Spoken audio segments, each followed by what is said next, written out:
exactly 1 year since the G20 summit in downtown Toronto, which saw the largest mass arrest in Canadian history. Many of us were on the streets protesting the G20, an illegitimate international decision-making body consisting of an elitist clique of the strongest Western powers and their most loyal collaborators.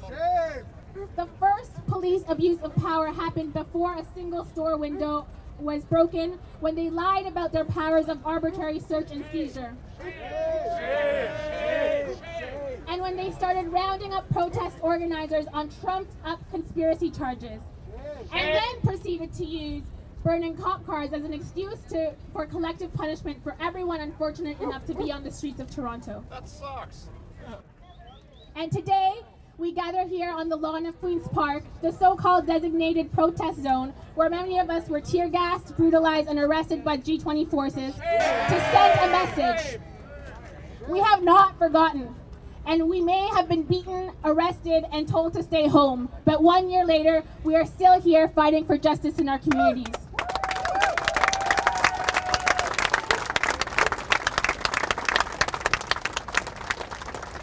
Free speech under attack. What do we do? Stand up, fight back. Free speech under attack. What do we do? Stand up, fight back.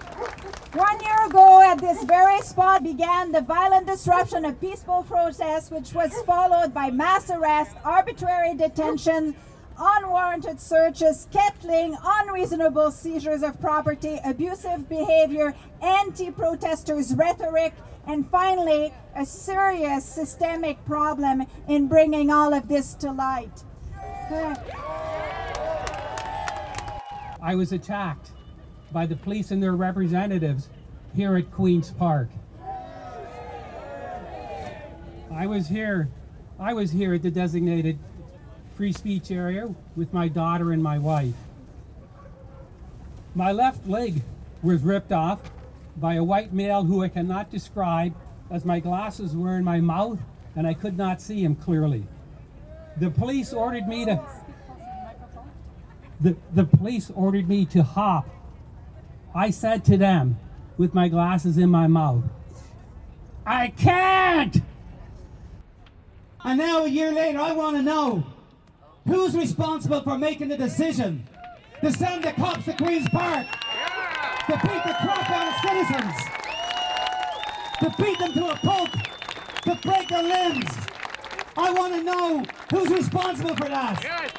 And we need to have a full-blown public inquiry in order to find out who's responsible for that mayhem. We recognize that those consultations, those discussions had no real democratic merit. And so, sisters and brothers, we organize, we mobilize, we hit the streets to resist the age of austerity. We resisted against tax breaks for corporations. We resisted against cuts to public services and to unions. And sisters and brothers, we organize against war and occupation. We organize against more jails and more cops. Shame on Harper! Shame on Harper! Shame on Harper! Yesterday was the G20.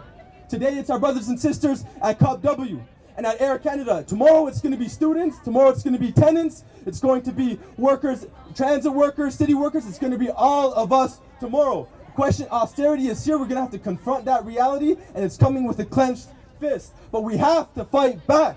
That is the point. And we have to build the bonds of solidarity and unity if we're going to be able to fight back.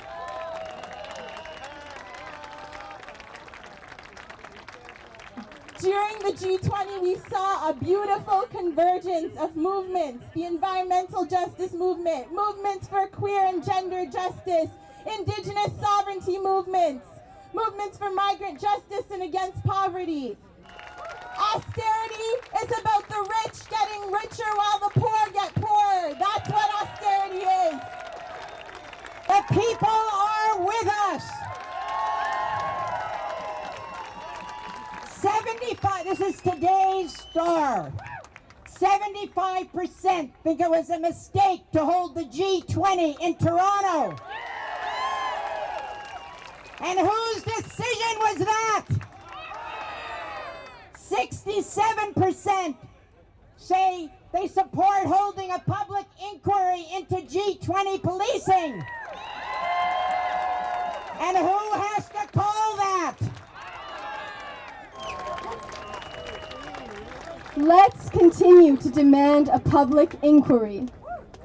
Let's continue to demand the dropping of all remaining charges.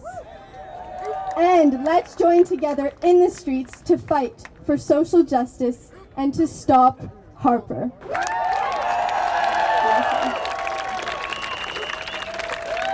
When I say stop, you say Harper. Stop. Harper. Stop. Harper. When I say stop, you say Harper. Stop. Harper. Stop. Harper. Stop. Harper. Yeah.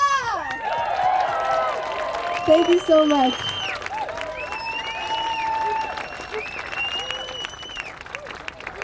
Thank you to our bands who helped entertain us, and have a good rest of your day and happy organizing. Thank you.